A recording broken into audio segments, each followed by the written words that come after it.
İsrail'e, Siyonistlere ufacık boykot diyemeyenler, Starbucks'lara dediğimiz zaman özellikle gidip Starbucks'ta oturanlar bugün görüyoruz ki haldeki benim Mehmet amcamın esnafına saldırıyor.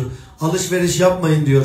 Veyahut da işte bizim tuhafiyeci Mehmet abinin esnafına, dükkanına diyor ki selam vermeyin.